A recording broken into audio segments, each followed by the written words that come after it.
నిన్న చెప్పిన దాంట్లో ఒక రాయి తగిలింది, రాయికి మేము గుర్తించడానికి ప్రయత్నం చేస్తాం అంటున్నారు. నిజంగా రాయే తగిలేటట్టయితే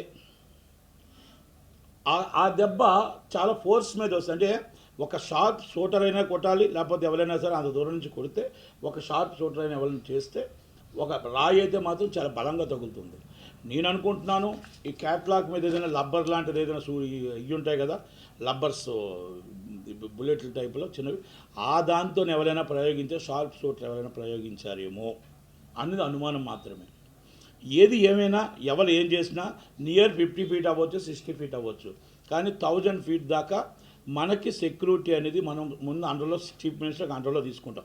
అది పక్కిళ్ళున్నా, ఎదురిళ్ళున్నా, అక్కడ స్కూల్ ఉన్నా, ఏమున్నా పైన మన కానిస్టేబుల్ కానీ, ఎస్ఐ కానీ కింద ఉంటారు, పైనుంచి కింద ఉంటారు, కింద చెకింగ్ ఉంటారు, కింద ఉంటారు. అంటే నియర్ బై మొత్తం టోటల్గా అంతా కూడా మన సరౌండింగ్ తీసుకుంటాం. 1400 మంది పోలీసులు ఉన్నారు, 5 రోప్ పార్టీస్ ఉన్నారు. ఒక మొత్తం టోటల్గా మా ఇది జెట్లెస్ కేటగిరీలో మొత్తం టోటల్గా గూగుల్ స్పెట్స్ పెట్టుకొని వాళ్ళకి 1000 ఫీట్ దాకా మొత్తం టోటల్గా చిన్నది వచ్చినా కూడా వాళ్ళకి కనబడుతుంది. అందుకే అక్కడ సెక్యూరిటీ కాపలా కాసుకుంటాం. అక్కడ కానీ దెబ్బ తగులుతుంది అనుకుంటే, అక్కడ ఎవరైతే సెక్యూరిటీ చేసిన వ్యక్తి దెబ్బ తగులుతుంది అనుకుంటే, ఆ దెబ్బని ఆపడానికి సెక్యూరిటీకి ముందు తగలటానికి ఆ సెక్యూరిటీ అనేది మొత్తం టోటల్గా చీఫ్ సెక్యూరిటీ ఆఫీసర్స్ ఉంటారు, రీజన్స్ ఉంటాయి. ఆ మనిషిని కాపాడటం కోసం వాళ్ళ దాటి రావాలే తప్ప మరి వాళ్ళంతా ఏమయ్యారు? జగన్మోహన్ రెడ్డి గారికి డైరెక్ట్గా వెల్లంపల్లి గారికి ఎలా తగిలింది? ఈ సెక్యూరిటీ ఆఫీసర్స్ అంతా ఏమయ్యారు? కింద ఉన్న వాళ్ళంతా ఏమయ్యారు? 1400 మంది పోలీసులు ఏమయ్యారు?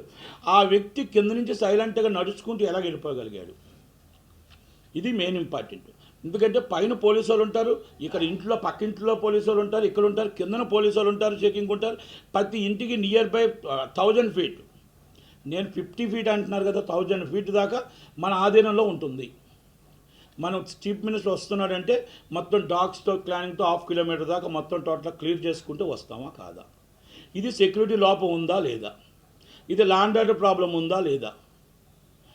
ఇది ఎవరు చేయించారు? ప్రతిపక్షం చేయించారా? అధికార పక్షం చేయించారా? ఎవరు చేయించారు? లేకపోతే ఆకతాయిలు చేశారా?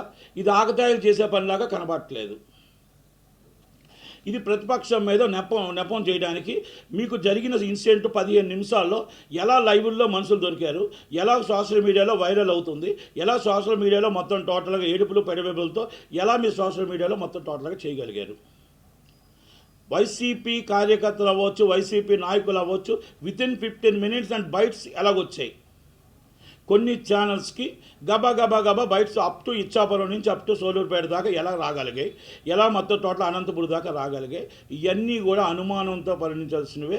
ఇన్సిడెంట్ జరిగిన తర్వాత సోషల్ మీడియా ఒక్కసారి చెక్ చేస్తే social media within 10 minutes and 5 minutes ఒకటి మనం ఇక్కడ ఏదైనా మనం బయట తీసుకుంటే ఆ బయట మనం వెళ్ళడానికి కూడా మినిమం ఒక 10 మినిట్స్ 20 మినిట్స్ పడుతుంది, అప్లోడ్ చేయడానికి కూడా పడుతుంది. అలాంటిది మనకి 10 మినిట్స్లో సోషల్ మీడియాలో గగ్గోలు పెట్టే విధంగా ఎందుకు వచ్చింది? రాత్రి 1 గంట దాకా లైవ్లు పెట్టారంటే ఎవరి ఇష్టం వాళ్ళది, దానికోసం కూడా మనం మాట్లాడలేదు. ఇలాంటి విషయాల్లో ప్రతిపక్ష నాయకుడిని అబాస్బాల్ చేసి ప్రతిపక్షాన్ని వీక్ చేయడం కోసం మీరు ఇక్కడ అధికార పక్షం చేసిందా, అధికార పక్షంకి కొంత కొమ్ము కాస్తం ఛానల్స్ చేశాయా అనేది అనుమానించదగ్గ విషయం.